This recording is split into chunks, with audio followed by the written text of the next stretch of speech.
Live from New Delhi, you're watching DD India Live, India's voice to the world. I'm Abhishek Mahajan, coming up in the next 30 minutes.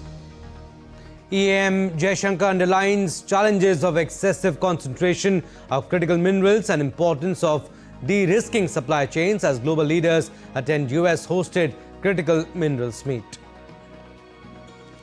Iran and the US confirm crucial nuclear talks to be held in Muscat on Friday. Iran thanks Oman for hosting the arrangements. Ukraine says trilateral peace talks with US, Russia to continue. Zelensky seeks firm security guarantees. Seychelles President Dr. Patrick Armini arrives in Chennai for his first state visit to India, marks 50 years of diplomatic ties.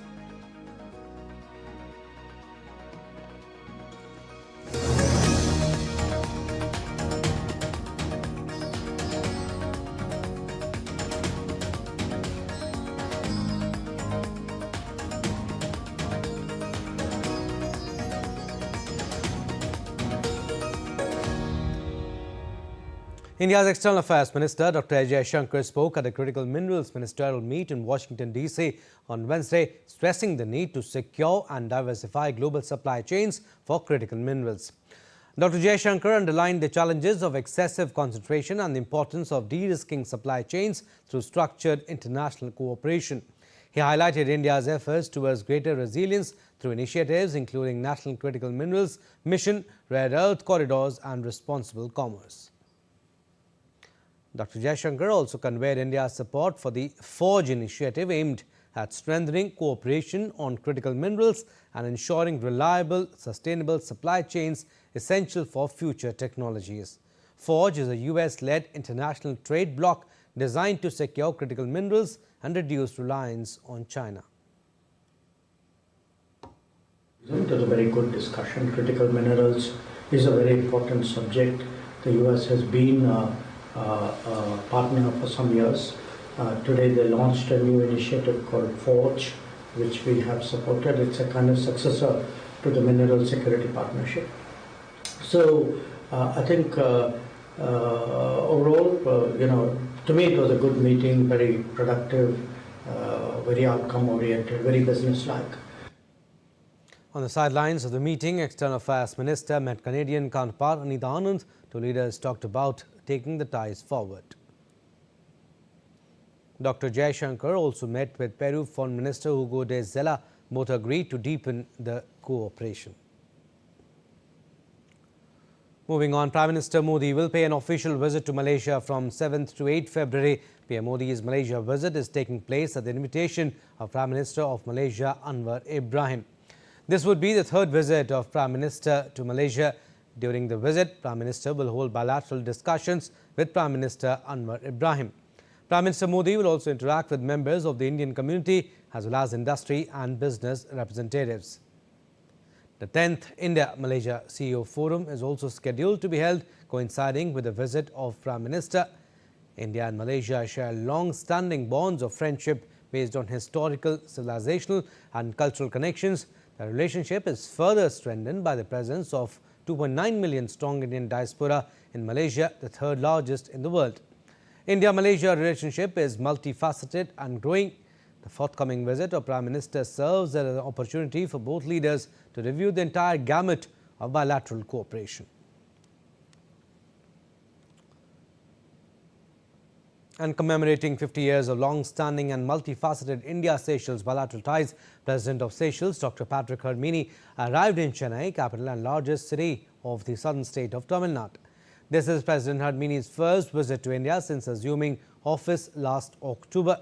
The visit coincides with the 50th anniversary of the establishment of diplomatic ties between the two countries. During his visit to India, President Armini will meet President Draupadi Murmu and hold discussions with Prime Minister Narendra Modi on bilateral, regional and international issues of mutual interest.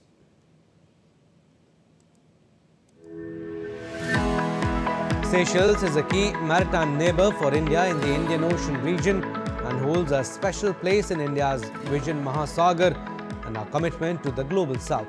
The visit of President Armini to India following the visit of the Vice President of India to Seychelles in October 2025 is expected to lend further momentum to wide-ranging cooperation and robust people-to-people ties between the two countries.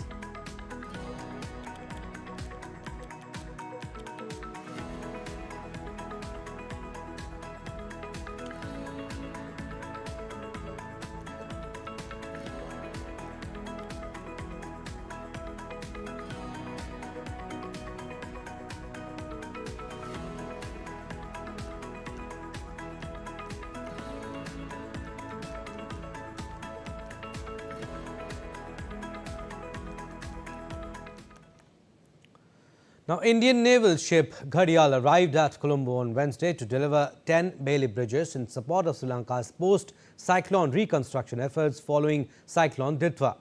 The modular Bailey bridges will play a critical role in the rapid restoration of damaged road connectivity, facilitating civilian mobility and enabling the smooth conduct of relief and rehabilitation operations in affected areas. This humanitarian assistance and disaster relief mission forms part of India's $450 million special economic package announced by External Affairs Minister Dr. S. Jaishankar and builds upon the ongoing regional cooperation framework under Operation Sagar Bandhu. The deployment underscores the commitment of the Indian Navy as a first responder and a trusted partner in the Indian Ocean region, reinforcing India's enduring support to its maritime neighbours in times of need. Moving on, in the central Indian state of Chhattisgarh, an encounter has once again broken out between security forces and Naxalites in Bijapur district. Firing has been underway since morning between District Reserve Guard personnel and Naxalites in the Chingelur area. Reports suggest that Naxalite commander and divisional committee member Udham Singh has been killed in the encounter. The SP said that security forces are conducting a search operation. An AK-47 rifle has also been recovered from the encounter site. Another news coming in from India's northern state of Jammu and Kashmir, where security forces have achieved major success under Operation Thrashti-1.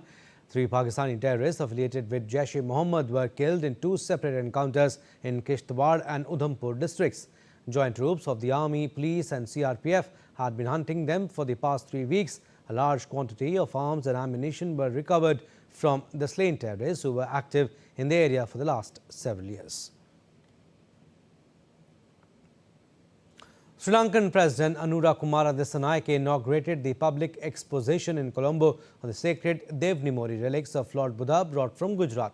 The relics arrived at the Bandaranaike International Airport in Colombo from Gujarat via Delhi and were later taken in a special motorcade to the Hunupetia Gangaramaya temple following religious observances. The public will be able to venerate these sacred relics round the clock at the historic Gangaramaya temple from Thursday until February 11.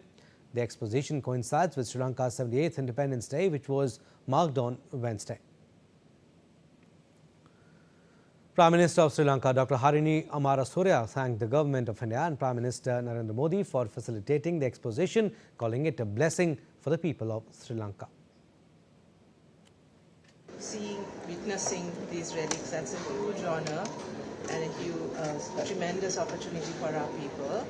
So I really appreciate this gesture by the Indian government, by Prime Minister Modi, for taking these relics out for the first time to Sri Lanka and giving this opportunity to us.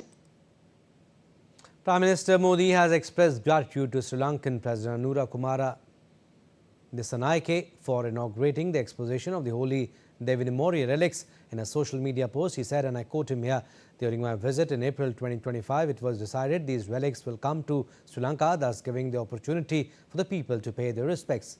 Our nations are connected by deep civilizational and spiritual bonds. May Lord Buddha's timeless message of compassion, peace and harmony continue to guide humanity." Now, 3 minor sisters died after allegedly jumping from a 9th-floor flat in Ghaziabad early Wednesday, with police probing possible links to mobile phone addiction and an online Korean game.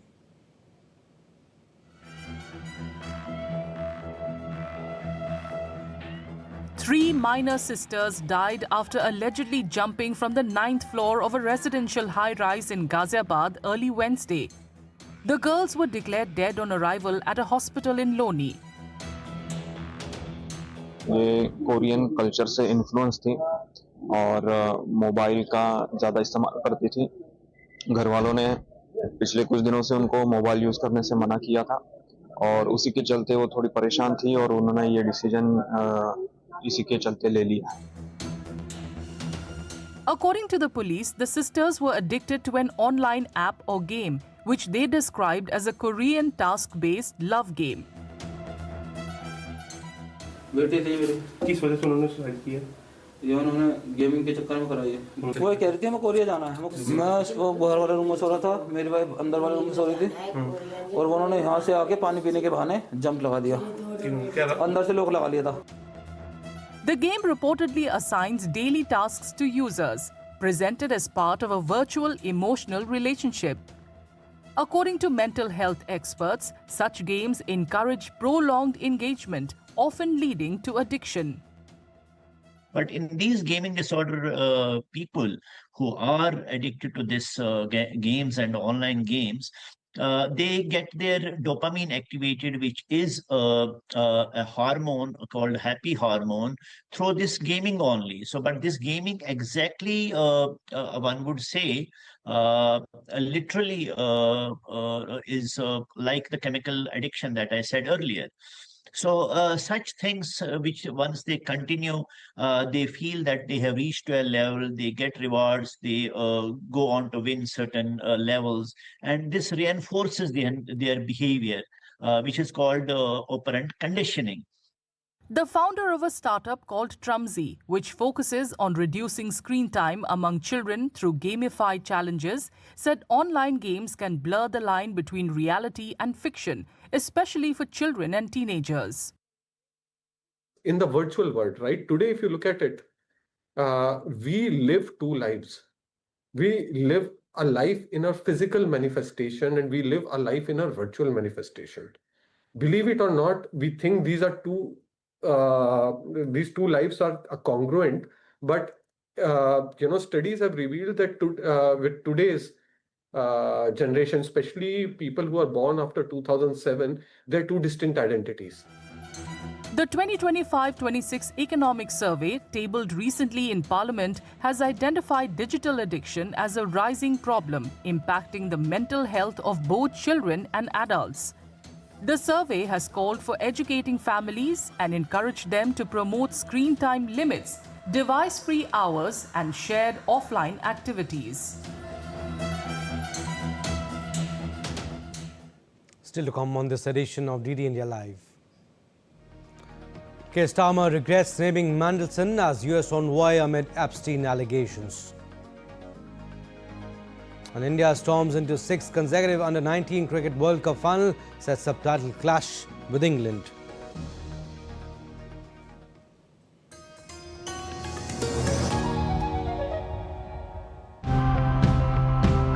Food systems contribute to a third of global planet warming emission. In today's episode, let's take a look at what happens when food systems stop working for everyone. After Hati Bandhu arrived, we discussed as a village the challenge that we were facing. And we came to the conclusion that we should sow some crops, especially for the elephants. The Meramok Cafe is basically promoting the circular economy. So there's not much transportation involved in that process. So this is one way that we are reducing the carbon emission from that point of view. Is probably laughing because despite the fact that they're cleaning up other people's problems for free, it seems like nobody here actually wants them to be doing it.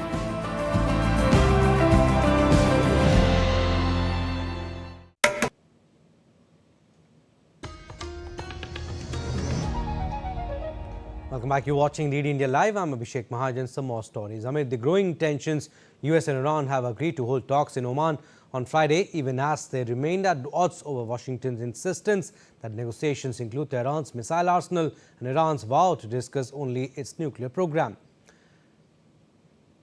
The delicate diplomatic effort comes amid heightened tensions as the US builds up forces and regional players seek to avoid a military confrontation that many fear could escalate into a wider conflict.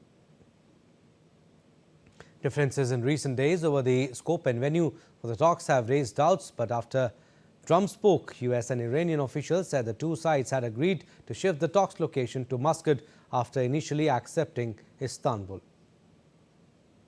Iran has pushed to restrict the negotiations to discussing its long-running nuclear dispute with Western countries, but US Secretary of State Marco Rubio said the talks would have to include the range of Iran's ballistic missiles, its support for armed proxy groups around the Middle East, and its treatment of its own people besides nuclear issues.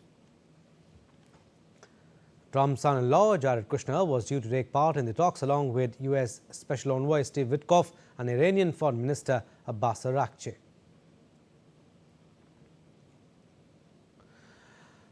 The United States and Iran are set to hold nuclear talks in Oman on Friday as tensions remain high following Iran's crackdown on protests and amid warnings of possible US military action. These are the first direct talks between Iran and the United States since Iran's crackdown on protest. With New START-style nuclear limits no longer in place, the stakes are high. President Trump has warned of possible military action if the talks fail, as US forces remain deployed across the West Asian region. The risk of wider regional escalation continues to loom. Iran is represented in the talks by Foreign Minister Abbas Araghchi, while the US side is led by Special Envoy Steve Witkoff. Oman is hosting and facilitating the discussions. The United States and Iran have no formal diplomatic ties.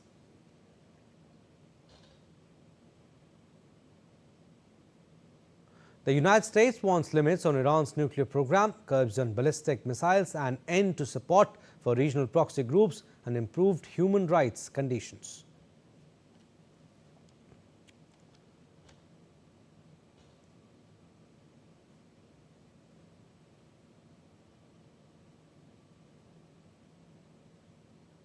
Iran, however, says the talks should focus only on the nuclear issue with no discussion on missiles or defense, no involvement of regional actors, and relief from pressure and threats.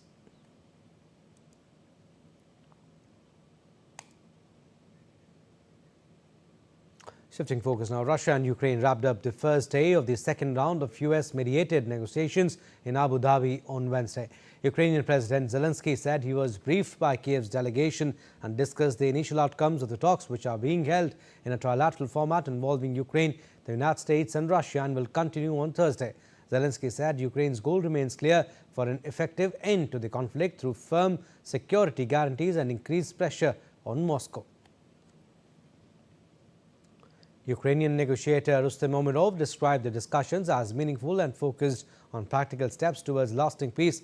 Meanwhile, Kremlin spokesman Dmitry Peskov said Russia remains open to a peaceful settlement but will continue its operation until Kiev takes what Moscow sees as necessary decisions.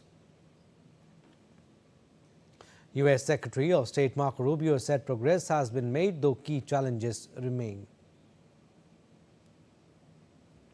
First time in a very long time we have technical military teams from both Ukraine and Russia meeting in a forum that we'll also be involved with, and our experts, Steve Witkoff and Jared Kushner will also be attending for part of that, and we think that's important. And look, I don't want to say talks alone are progress, but it's good that there's engagement going on. I would also caution everyone that on things like this, because there's a lot of sensitivities involved in it, progress is probably not going to be known, even via leaks, until we really have a breakthrough. Our goal is to remain committed. We've committed a year to this. We think we've made real progress. UN Secretary General Antonio Guterres on Wednesday called on the United States and Russia to urgently conclude a new nuclear arms agreement, warning that the expiration of the New START treaty comes at a critical moment for global peace and security. With the pact ending on Thursday, both countries will no longer be bound by limits on their strategic nuclear weapons. Guterres said this marks the first time in over 50 years that there are no binding restrictions on the nuclear arsenals of the two largest nuclear powers. He said arms control treaties like New START have greatly enhanced global security and warned that dismantling these achievements is especially dangerous as the risk of nuclear weapon use is at its highest in decades. He urged both nations to resume talks immediately on a replacement framework. The United States and Russia hold over 80% of the world's nuclear warheads.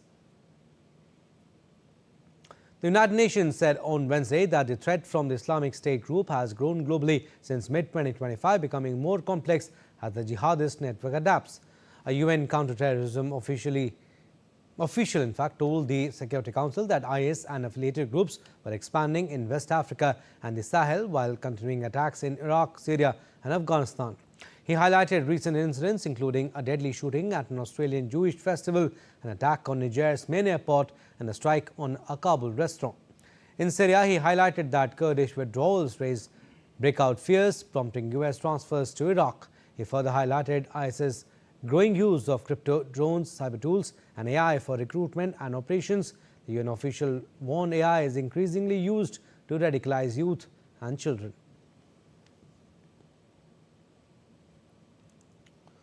The UK Prime Minister Keir Starmer on Wednesday said he regretted naming Peter Mandelson as ambassador to the US following fresh allegations about the disgraced envoy's close tie to Jeffrey Epstein. Starmer has accused Mandelson of repeatedly failing to disclose the full extent of his relationship with Jeffrey Epstein during vetting for a Washington role. Following opposition pressure, the government agreed to provide all related documents to Parliament's Intelligence and Security Committee. Emails suggest Mandelson has close ties to Epstein and many have shared confidential information, prompting a UK police investigation. Mandelson betrayed our country, our Parliament and my party. Mr. Speaker, he lied repeatedly to my team when asked about his relationship with Epstein before and during his tenure as ambassador. I regret appointing him. If I knew then what I know now, he would never have been anywhere near government. And that is why, Mr. Speaker, yesterday, the Cabinet Secretary, with my support, took the decision to refer material to the police.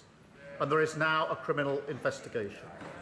I've instructed my team to draft legislation to strip Mandelson of his title and wider legislation to remove disgraced peers. All right, sports updates now. We'll start with cricket. The Indian men's under-19 cricket team marched into their 6th consecutive World Cup final after securing a commanding 7-wicket win over Afghanistan in the second semi-final of the ICC Under-19 World Cup in Harare on Wednesday. Aaron George's sensational 100 helped India chase down the target of 311 in 41.1 overs. Captain Ayush Matre also contributed with a vital 62. The foundation for the chase was laid by Vaibhav Suryavanshi, whose explosive 68 provided India with a blistering start. Afghanistan also batted well as they posted 310 for 4 in 50 overs. Powered by centuries from Faisal Shinozada and Uzairullah Niazai, India, eyeing their 6th under-19 crown, will battle against the only other unbeaten team, England, in the final on Friday. Royal Challengers Bengaluru will take on Delhi Capitals in an exciting final of the Women's Premier League 2026 on Thursday.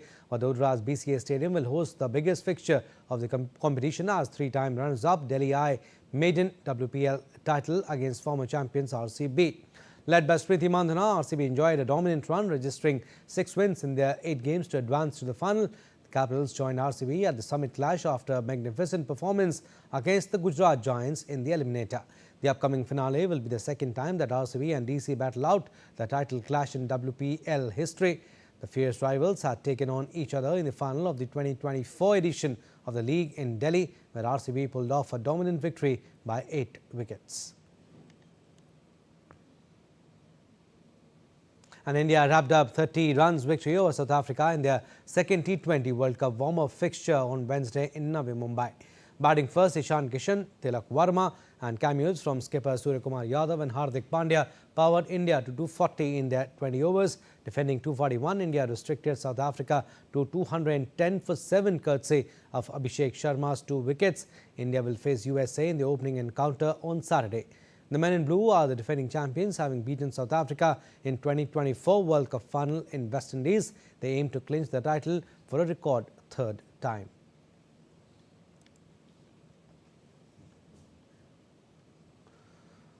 All right, that's all we have in this edition of DD India Live, but do let us know your thoughts on the news of the day. For those on the go, you can get all the latest news and updates from India and across the world on DD India mobile app. The app is available on both Android and iOS platforms. Scan the QR code on the screen to download now. And we'll be back with more news as it breaks here on DD India. I'm Abhishek Mahajan. From all of us here in Delhi, thanks for watching DD India Live.